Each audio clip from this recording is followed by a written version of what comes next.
Our hearts, thoughts, and prayers are extended to all those who have been devastated by the destruction of these storms. It's just been heartbreaking to hear of the stories. And actually, I was with the president in Florida and Georgia talking to those who have lost their homes and farms. Very, very difficult time. So USDA's responsibility is obviously to provide us help and assistance right now, working in a collaborative and comprehensive way with FEMA to make sure that we have boots on the ground, and that we're basically taking the steps to help people get through this first stage of dealing with the storm and the aftermath of the storms. First of all, making sure that people get fed. That's why we've created flexibilities in our SNAP program. Those who receive financial assistance from the government to basically buy groceries, they may not have their card. They may have lost their card. So we are providing easy opportunities for replacements. The utilization of those cards to buy hot meals instead of having to buy groceries because they may not have the ability to actually produce and prepare meals because their kitchen has been destroyed or their home has been devastated. That opportunity for us to work with schools to make sure that youngsters have the opportunity to have meals, and if they can't be served at school, to make sure that they have a congregate meal site or a opportunity for sort of a grab and go, similar to what we did during the pandemic. So a lot of flexibilities on the nutrition side. In terms of farmers, ranchers, and producers, it is all about making sure that we have people prepared and able to staff those offices to begin the process of processing all the applications. We have literally 8 or 9 different programs designed to provide assistance for farmers, everything from crop insurance to the livestock indemnity program to emergency conservation assistance that may require farmers to provide applications and information. We have instructed our crop insurance agents to be as flexible as possible in terms of loss documentation. In fact, we want to get payments out on some of the storms as quickly as possible. We anticipate under the wind and hurricane coverage that we may be able to get payments out as early as this November. So we're excited and anxious to make sure that we do everything we possibly can to get folks the help that they need as quickly as possible. We're sending surge teams from outside states and from inside the states of affected and impacted areas to those offices once they are prepared to be open to make sure that we're there to service the farmers. NRCS is working to make sure that farmers are aware of the debris removal emergency conservation programs that are available to apply for resources to get the debris removed. We want to make sure that we're working through our rural development program to provide housing units for those who have lost their homes. We have rental units that may have extra apartments that may be available and used. We want APHIS to be focused on helping folks deal with their pets. So it's a comprehensive approach with over 260 people from USDA alone, basically manning the regional and national offices to sort of oversee and to coordinate all of the activities with other federal agencies that are working collaboratively with us and we with them to restore power, to open up roads and bridges, to provide housing, to provide assistance for folks who have lost maybe their house is still intact, but the roof has been destroyed. But with a covering and things of that nature, they can get back into their home. There's just a whole series of things that we're doing in a concerted and comprehensive effort to try to respond to the immediacy of these storms. And then we'll begin the process, obviously, of the recovery phase once we get through this initial stage. With 2 such, devastating disasters back to back like this, that has got to put an additional strain on all of these resources. In addition, there's a lot of USDA staff that lives in these areas. You mentioned moving staff around to try to help alleviate some of that.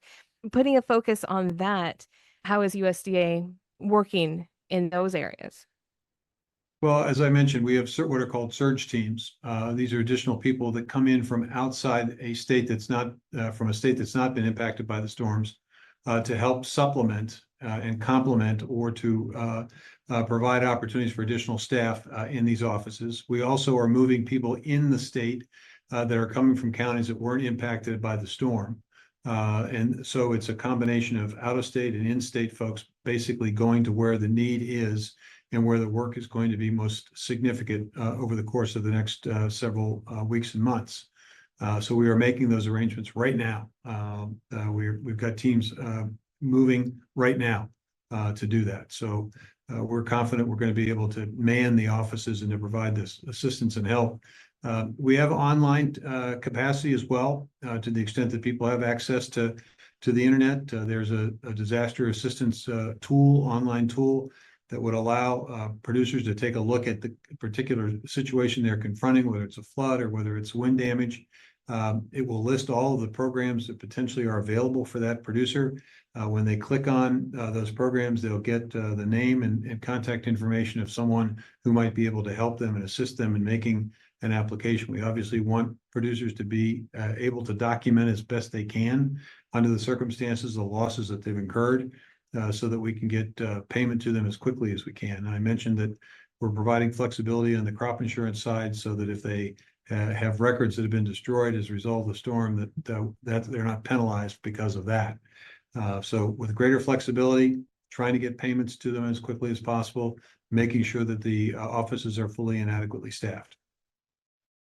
I'll admit that I've been very fortunate. I've never lived through a disaster such as this, but I have to imagine it's got to be a very confusing time for the people who are affected. Is there something that you would tell them, look, this is your first step, or this is your next step, do this first, and then continue on to get the help that you need?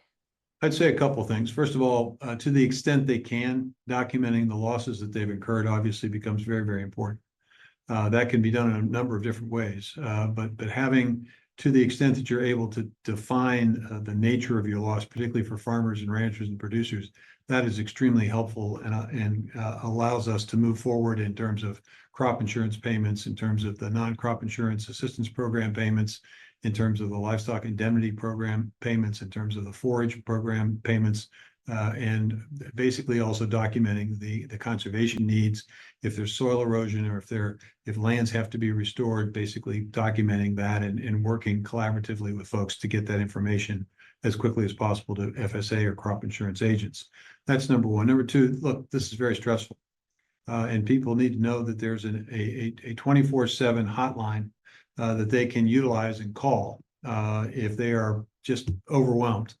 That number is 888-381-7243.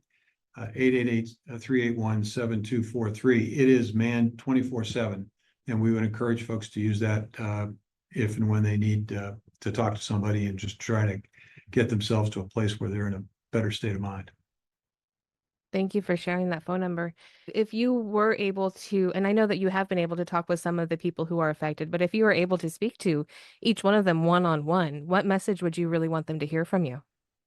Well, that we are going to be there as quickly as we possibly can to provide as much help as we possibly can, as quickly as we can, as easily as we can, and that we're going to be there until we get ourselves back on our feet, until people get back to normal. This is not a sort of we'll be there at the beginning and then a week or two or a month from now we won't be there. The president's been very clear about this. We are there until all of the repair, and the recovery, and the rehabilitation, and the revitalization of communities and of homes and of farms and ranches is done. And that's going to be a very lengthy process for many people. Look, I think all of us wish we could do this overnight. We wish we could put people back in their homes.